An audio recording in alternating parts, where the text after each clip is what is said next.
next speaker and the final speaker for this session would be Tomáš Svoboda. I learned about the work of Tomáš from the recent success of your team in the Subterrane challenge from the DARPA in collaboration with the University of Laval in Canada. But actually your work ranges much further in vision for robotics, from omnidirectional camera to LiDARs, from object recognition to terrain detection for advanced navigation. So today you are mostly focusing on the Subterrane challenge from DARPA. I'm pleased to hear about that. Okay, thank you. Surprised that you remind the omnidirectional vision, because you can't remember. Definitely you can't. That's old story. Okay, so this will be a kind of a system talk about what needs to be done when you want to send robots into unknown environments. So of course there's a lot of collaborators in the team I was honored to lead in the past 4 years actually.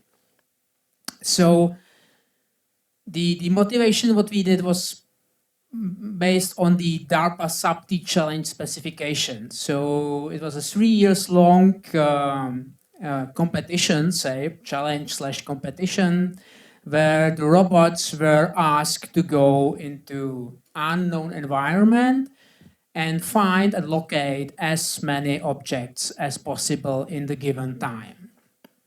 Why we entered this actually? So when we were discussing whether to join this competition or challenge or not, we actually quite quickly decided to go for, because previously we did quite interesting work with European rescuers. So this just snapshots in the Amatrice 2016, where our robots were doing some jobs for the Italian firefighters. But in a way, the rescuers are in a sense like a medical doctors. They like tools, but they want to control them. And they are kind of unhappy when the machines do not react as they want, and if they do not react quickly enough. And we definitely want to take the autonomy challenge, to really, to send the robots alone in the environment. So just quick reminder, I suppose that most of you know about DARPA challenges. Long story. For me, the beginning with DARPA challenges was in the 2004 and 2005, because I'm very interested in cars, in car making industry, and how the cars are developing. So it was the beginning for me. I was reading a lot about, and yeah. So I was quite happy to join such kind of thing. I never even thought in the 2 decades ago that I would be able to join. So this is just a few snapshots of our robots that joined the competition. So at the end, we really had everything, flying, wheeled, tracked, legged, 4-legged, 6-legged robots of different sizes. Because the thing was, we didn't really know exactly what to expect. The environments were really unknown. Okay, so recently when we got the additional funding from DARPA, we purchased the spots. So just short reminder, what you can buy is the yellow thing. What's up on that, it's our making, both hardware and the software. This is what you need to send the spot into unknown environment. Even though this spot received a lot of attraction, actually I personally liked more this guy, the articulated tracked robots, but again, on top of it you need some sensors and so on, computational power. And of course the flying guys have to do the computation and sensing as well, to keep airborne long enough to find objects. We also do have quite a stranger robots, even though we didn't use this one because of the kind of environment that we were faced in the final. I'd like to show, but because I suppose that not many of you seen these 6-legged robots it looks kind of funny. The good thing is it's very really robust. You can send it to the mud and it survives simply. And it can submerge, of course, unless you put some additional sensors on top of it. So we wanted to be really kind of flexible, so the sensing and the computational part needed for the complete autonomy could be put into nearly any robot of adequate size. And of course, we needed some kind of communication. I will come to back during my talk. So what was the rules of the game, actually? The rules were quite simple. And we were talking to the DARPA guys, how did they find it? And it was actually quite realistic to hear their reasoning, because they wanted really to know what's the state of the art in the autonomy of the robot, in the true autonomy. So they are thinking about various metrics like the path traveled, the space mapped, and so on. But at the end, they narrow it down and they say, okay, what matters is whether the robots are able to find the objects or victim, you name it. So this was really, and the rules were made in a way to mimic the real deployment as possible. So they took the teams out of the garage, brought them into the front of the entrance in the environment, and then the team had then 30 minutes, half an hour to prepare all the equipment, you know, to solve the cable salads and so on, to calibrate the robots and so on. Then the clock starts ticking, and the teams had 60 minutes, or the robots, to find as many objects as possible.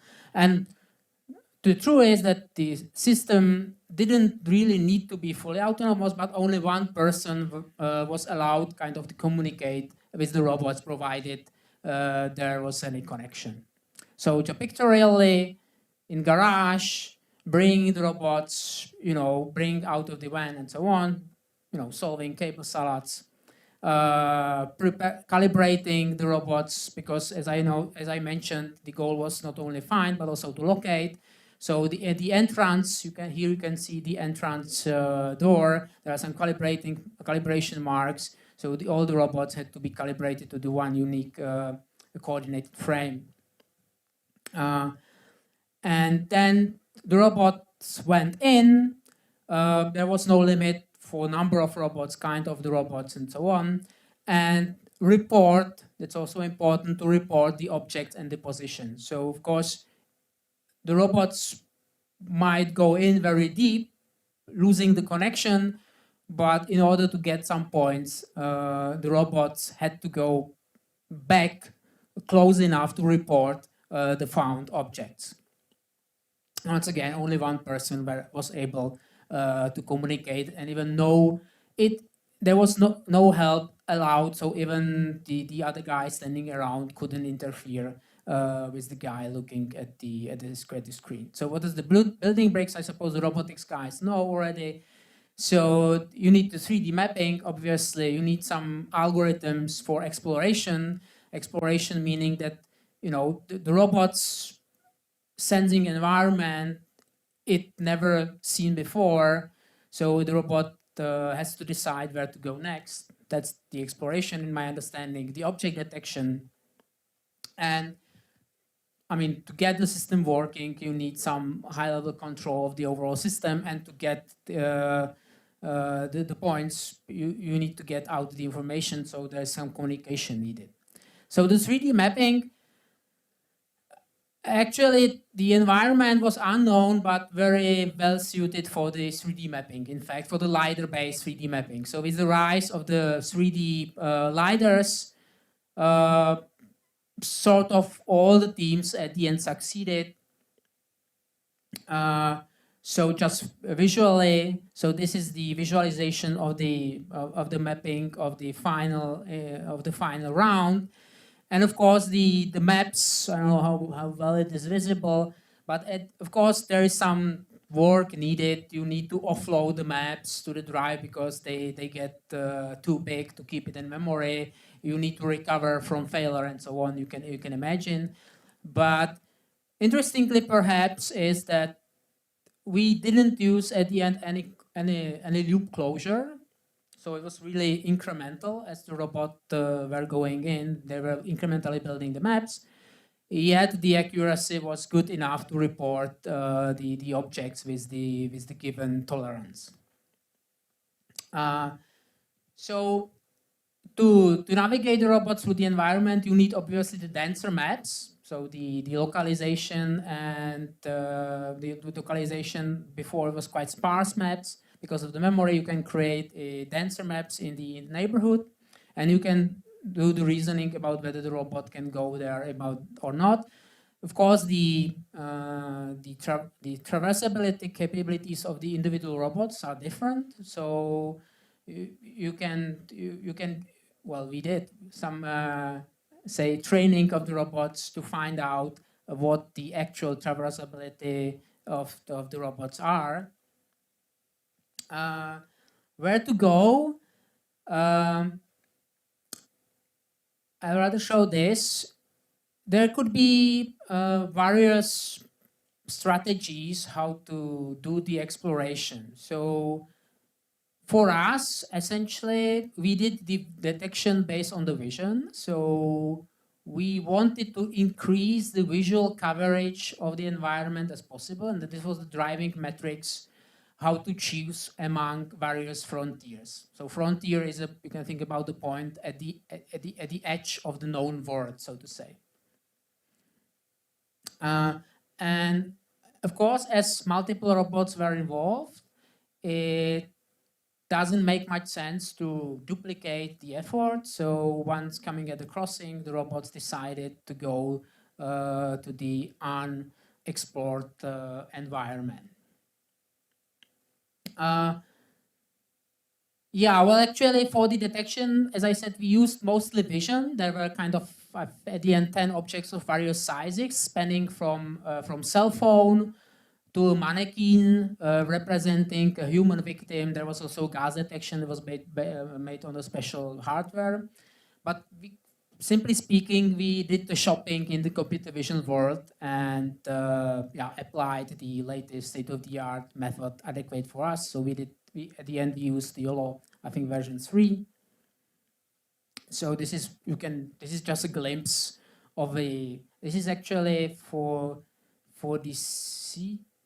Does it run? Okay, somehow. Okay, it runs better on my computer. Just for the CTU guys, here, it's maybe interesting that these are the images from the CTU-owned testing mine here near in Prague. It belongs, I think, to the Faculty of Civil Engineering. So we were allowed to go there and did some testing there. And of course, because the position was wanted, so we combined the vision, LiDAR, did some reasoning in space, and of course, we had to do some reasoning among multiple detections, because not only one robot could see the object from multiple positions, but also multiple robots could see the single object. And actually, the duplicate reporting were penalized by subtracting points. So in case you report one object twice, you lose the point and not getting 1 point more. So we had to do some kind of reasoning to avoid this.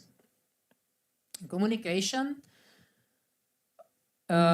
We use a different kind to achieve as much coverage as possible from wire at the staging area, say Wi-Fi in close neighborhood, then industrial or military grade solution Mobilicom, and our own breadcrumbs.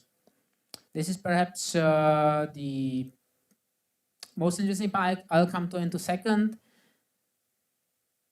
Okay, the idea is quite simple. Either you could use powerful hardware to go as far as possible, but actually in a cave, the powerful hardware doesn't help much. So you could go the other way around, and you could use a small, cheap, disposable hardware and many such pieces, and you can go and you can drop the parts whenever you think it's needed for keeping the connection going. In practice, it may look like that. This is a snapshot from the Prague underground, and the spot is losing the, is dropping the communication modes. Interesting. One of the interesting tasks we did some research is how to find out the right spaces, because the connection strength may depend on many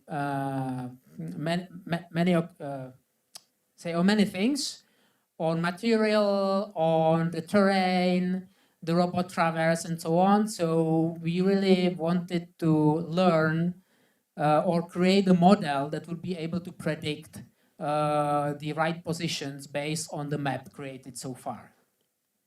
So this is just a glimpse of the operator console, because at the end, when the objects were reported, it was quite reasonable to think, okay, it may be better to get a little bit more false positives, because at the end, the human operator was able kind of to cancel the obvious false positives. Actually, there was a limit how many times you could report the object. So in most of the runs, there were 20 objects placed in the world, and the teams had 40, so twice as many trials to report, and not more. Okay, how it looked. So this is just the DARPA material. So this is from the urban circuit. And the urban underground was here represented by the underground of the nearly finished nuclear power plant, but never put into operation in Washington State. Very nice environment for roboticists. So, I mean, a lot of challenges you can think about. 3D environment, a lot of obstacles, and so on. So this is how our robot team did. Okay. So here you can see the tracked robots.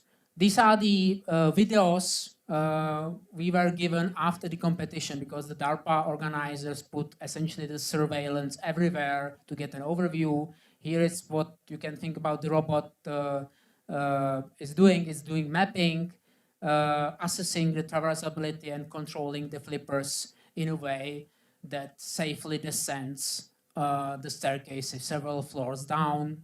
There will be one detection, kind of a simple one, detecting a red backpack, which is quite easy. The other objects were more complicated.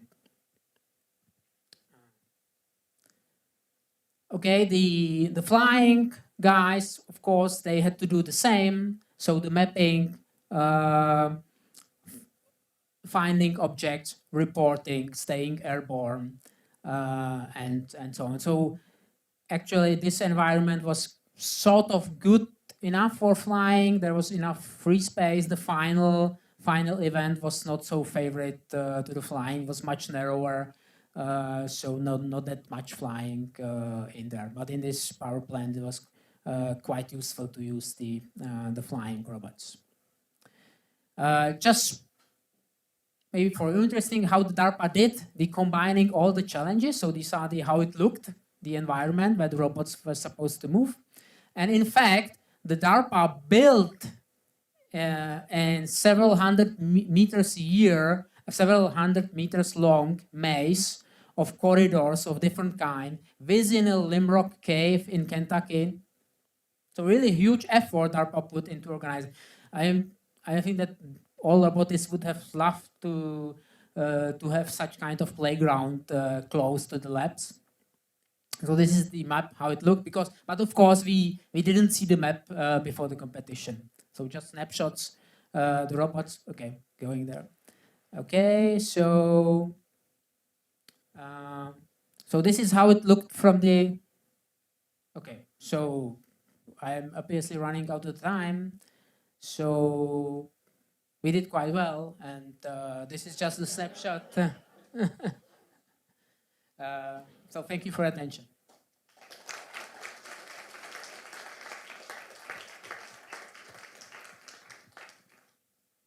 You were actually faster than allowed. You could have taken 1 more minute. No, okay, so sorry. Very nice work. I saw an earlier version of this talk where you did a sort of praised really the wheeled robots as very fast. Now it seems a lot of work was done by the spot. Can you just say in the end what was the platform which you found the most successful in this? So overall, throughout the years, I think that the tracked robots did most of the job. But of course, it was partly because the spots was not available, at least for us, till the final. At the end, the good thing on the spots was that they were reliable from the hardware point of view, except some problems with the rear camera, but the Boston Dynamics guys repaired it quite quickly. So the hardware reliability. From the kind of traversability and stable locomotion, I think that for this kind of environment, perhaps the tracked robot's still better, because there are a lot of smaller and bigger rocks, on the floor, which is not very favorite for the spot. So for this thing, I think that the tracked robot's better. But the spots did equally good job for us during the final event. Do we have one last question for the session? If not, maybe we can close because we are already a little bit late with respect to the schedule. You really want to? Last one? I'm very impressed by this work, but so how much autonomy? Can you just comment, like how much was teleoperated, how much was autonomy? Yeah.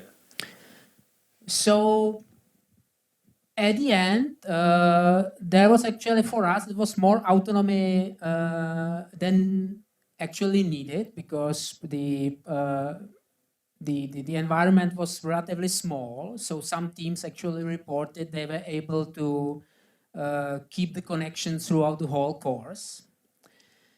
But we had some problem with the connection and the distributed databases. So most of the robots, especially the spots who went in some of the courses, were on their own.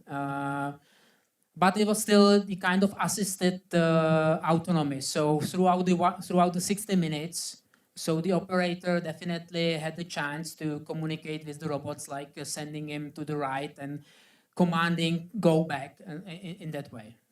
So it was not fully autonomous. We did full autonomy in the simulated environment. There was no communication possible. But for that, it was assisted autonomy.